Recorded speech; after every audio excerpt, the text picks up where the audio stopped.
mula pembentukan komunitas batik ini?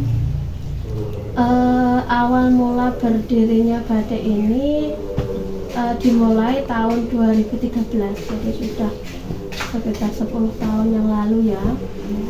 Itu pertama awalnya kita itu ya istilahnya autodidak, jadi dari saya sendiri pertama autodidak. Kemudian karena saya tahu bahwa di kita itu kan belum ada batik waktu itu, jadi taunya orang itu kalau batik pasti Jogja, Solo kan, Pekalongan. Nah, saya berpikiran karena saya dulu ambil kuliahnya di Jawa Tengah, jadi saya berpikir bahwa apa enggak bisa atau di Blitar itu ada batik, itu awalnya. Terus kemudian seiring berjalannya waktu, karena saya sendiri kan tidak mungkin, karena batik itu tidak bisa dikerjakan secara sendirian.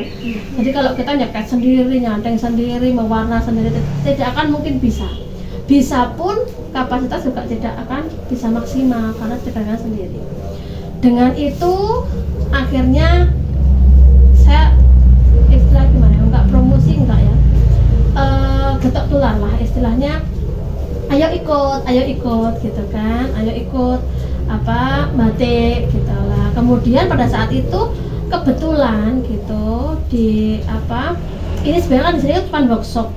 Saya kan aslinya untuk perizinan dan segala macam kan di Gandusari perizinannya lah. Pada saat itu ada program dari apa PMPM waktu itu, zaman Pak SBY waktu itu masih ada, itu program PMPM yang itu adalah pelatihan membatik. Kebetulan menyasarnya adalah warga di Gandusari gitulah. Dari pelatihan itulah teman-teman itu yang tak kebetulan tadi, ayo ikut batik dan segala macam ya. Bagaimana peran komunitas ini dalam melestarikan batik? Kalau peran komunitas secara otomatis pasti ada ya. Kalau yang peran itu kan yang bisa menilai sebenarnya kan bukan dari pihak kita, karena kita itu adalah yang melakukan. Jadi kan kadang kalau kita menilai ya, kita menilainya ya aku punya peran besar, tetapi yang bisa memberikan nilai itu kan masyarakat ya. Kalau selama ini kita bisa mengukurnya hanya lewat apa istilahnya, oh ternyata omsetnya dari tahun ke tahun lebih besar. Misalnya sekarang omsetnya berapa, kemudian meningkat, itu kan berarti kita ada efeknya dong untuk masyarakat gitu kan. Berarti keberadaan kita potensial dong kan gitu. Kalau saya memikirnya di situ ya. Kalau masalah itu nanti apa efeknya positif atau negatif itu kan hanya orang di luar yang tahu ya. Tapi selama ini saya mengukurnya dari itu, dari catatan omset dari tahun pertama kita mengadakan batik di 2013 sampai sekarang meningkat ya. Berarti kan itu kan berarti efektif ya, berarti kan efeknya bagus gitu loh untuk lingkungan, untuk perekonomian, untuk sosial. Berarti kan kita daripada di rumah ya kan, karena ibu-ibunya ini kalau pas musim sawah juga ke sawah, waktu panen, waktu apa kan ke sawah, tapi setelah musim panen, musim tanam kan mereka tidak ada pekerjaan. Nah di rumah kan bisa efek secara sosial, efek secara ekonomi kan untuk meningkatkan pendapatan keluarga. Bagaimana tanggapan masyarakat terhadap komunitas? Kalau tanggapan masyarakat saya rasa selama ini karena ya ada positif ada negatifnya. Negatifnya itu ada di awal dulu, tapi kalau negatif itu di awal dulu itu mereka belum tahu tentang batik. Karena ketidaktahuannya, jadi asli itu mau jualan apa sih? Kan begitu. Mereka itu bersama-sama gerombolan mengerjakan apa lah, itu kan negatif ya, istilahnya apa payu dan segala macam. Jadi kan namanya sesuatu yang baru di masyarakat, tidak setren sekarang ya batik itu. Pada saat saya dan teman-teman ini merintis itu tidak setren sekarang batik itu. Enggak sekarang kan fashion show di sekolah pakai batik gitu kan, harus batik tangan. Kalau dulu kan enggak, taunya orang batik itu yang dijual meteran di toko kain kan gitu, padahal batik kan bukan itu kan gitu. Tapi lama kelamaan juga mereka akhirnya ngerti, karena kan tidak tahuan. Dari segi negatif itu karena tidak tahu, tapi setelah tahu, Setelah mereka tahu, terus mereka juga pesan gitu kan, akhirnya oh iya ya ada bedanya. Maksudnya kalau yang printingan di toko itu kayak gini, tapi kalau batik asli itu kayak gini. Kita bisa custom, ya kan? Bisa custom. Jadi dari itu feedbacknya ke kami adalah kami itu istilahnya pesan batik ke kita 10 lembar dengan motif yang berbeda kan kita bisa. Kalau di toko saya mau beli 10 dengan warna berbeda hasil sama kan nggak bisa. Nah kalau kita kan bisa karena kita kerjakan manual semua seperti itu. Jadi feedbacknya memang pengaruh untuk lingkungan, untuk itu pertama memang seperti itu karena tidak tahu sebenarnya. Kalau tahu ya mungkin mereka nggak akan berbilang seperti itu gitu kan, karena nggak ngerti sama sekali pada tahun-tahun sekian. Saya mulai berjalan itu tahun 2016, 3 tahun lah. 3 tahun berjalan, terus izin saya keluar 2015 itu baru ada feedback. Oh iya ya ternyata tuh berizin dan seterusnya. Apakah ada tantangan tertentu yang dihadapi oleh komunitas batik dalam upaya pemberdayaan masyarakat melalui produk-produknya?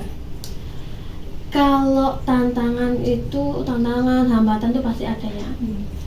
Kalau biasanya kalau yang namanya UKM itu industri seperti ini itu kan modal. Tapi kalau saya bukan modal. Bagi saya gini, asalkan kita istilahnya menemukan trust, kepercayaan dari orang yang pesan, kita itu bisa modal itu gampang. Kita bisa minta DP duluan sekian, kan nggak terlalu memberatkan kita, gitu kan? Atau mungkin pas orderannya banyak, gitu kan? Katakanlah kalau kita mau pinjam bank sekarang tuh gampang, meskipun saya nggak pernah pinjam, alhamdulillahnya. Saya mendingan minta DP daripada saya harus pinjam, karena nanti membatik itu kan pikirannya harus tenang ya. Kalau udah utang nanti takut saya gara-gara mikir harus nyicil dan seterusnya, terus pikiran saya jadi nggak terbengkalai gitu. Saya nggak pernah, tapi mendingan saya minta pihak ketiga, yang pesan itu untuk berikan DP sekian persen untuk berutang gitu. Kalau kesulitan pertama, karena batik itu adalah pasti mahal kan, orang kan berpikirnya batik itu pasti mahal. Lah, pertama itu hambatan saya itu adalah batik itu adalah mahal. Ada statement di masyarakat kalau batik itu mahal. Kemudian yang kedua, hambatannya itu adalah kalah dengan printing. Printing itu apa sih? Printing itu adalah tekstil tiruannya batik. Jadi yang dijual di toko itu bolak-balik kan tidak sama. Kalau batik itu ya kan, batik itu yang luar seperti ini, baliknya juga akan seperti ini sama, tembus karena kita pakai malam panas. Lah, tantangan kita kan juga itu, berarti printing, ya kan? Itu yang kedua. Terus kemudian yang ketiga, karena semakin batik itu semakin lama semakin menjadi tren. Sekarang anak muda pakai batik itu bukan sesuatu yang nggak keren gitu, enggak ya, karena sekarang batik itu macam-macam, dipakai baju yang model piye, dikombinasikan dengan polo, dikombinasikan dengan lurik dan seterusnya, itu bisa dengan tenun dan seterusnya, itu bisa. Makanya akhirnya kan banyak tumbuh industri baru secara otomatis kan pasti ya, namanya pesaing itu kan pasti lah. Tapi kan juga kita pasti punya trik lah untuk mengatasi, karena saya rasa akuntabilitasnya sesuatu UKM atau sesuatu itu minimal 5 tahun sudah berjalan. Kemudian yang keempat tadi itu untuk pas corona itu adalah masa yang tersulit bagi kami, karena apa? Pada saat itu kan orang itu yang dicari pertama adalah makan, ya kan? Yang kedua kan sehat. Jadi untuk fashion itu nomor sekian, ya kan? Padahal saya bergerak di bidang fashion. Orang nggak mungkin kalau lapar pokoknya lambi anyar sih kan nggak mungkin ya, itu satu.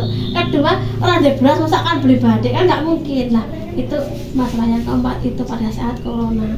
Bagaimana pesan Ibu untuk generasi milenial dalam melestarikan budaya daerah itu, dan bagaimana budaya lokal ini mampu bersaing dengan tradisi mancanegara yang sedang hits saat ini? Ya, kalau pesan saya untuk milenial ya, karena generasi milenial itu kan sudah generasi Z ya. Sekarang itu generasi Z sebenarnya dibentuk itu juga karena efek dari corona menurut saya. Jadi yang dulu awalnya, karena corona itu tidak berbahaya untuk di ekonomi, tapi di mindsetnya anak-anak itu sudah berbeda. Kalau dulu kita gampang ya pergi ke tetangga beli apa gitu kan, tapi dengan adanya corona kita tidak boleh kemana-mana, akhirnya tetangga kita saja kita nggak kenal, tapi kita belinya di online yang jauh, COD dan seterusnya. Itu mengubah pola pikir sebenarnya. Pesan saya, karena berkaitan dengan budaya batik, entah itu wayang ya, entah itu kerajinan yang lain gitu, menurut saya pesan saya adalah itulah kita gitu. Meskipun kita tidak lepas sih dari istilahnya dari gempuran budaya dari luar ya, tetapi saya rasa sekarang itu kita juga semua tidak akan tinggal diam untuk itu, karena masih pernah pakai jadul kan di sekolah ya kan, batik masuk kan di sekolah gitu kan, ada tuh pelajaran batik, entah itu batik epie gitu kan, entah itu apa nanti turunannya batik dari ekoprint dan seterusnya. Itu kan juga untuk mengantisipasi budaya dari luar, karena ekoprint itu bukan milik kita sebenarnya, batik yang milik kita gitu kan. Lah itu saya rasa pastilah kita semua, tidak hanya saya, tapi pesan saya adalah secinta-cintanya kita ke produk luar, alangkah lebih banyak kita tetap dalam negeri, entah itu batik itu kain kita. Kemudian waktunya untuk mendengarkan kami untuk wawancara. Mohon maaf jika kami ada kesalahan. Terima kasih. Sama-sama, semoga sukses ya. Ya.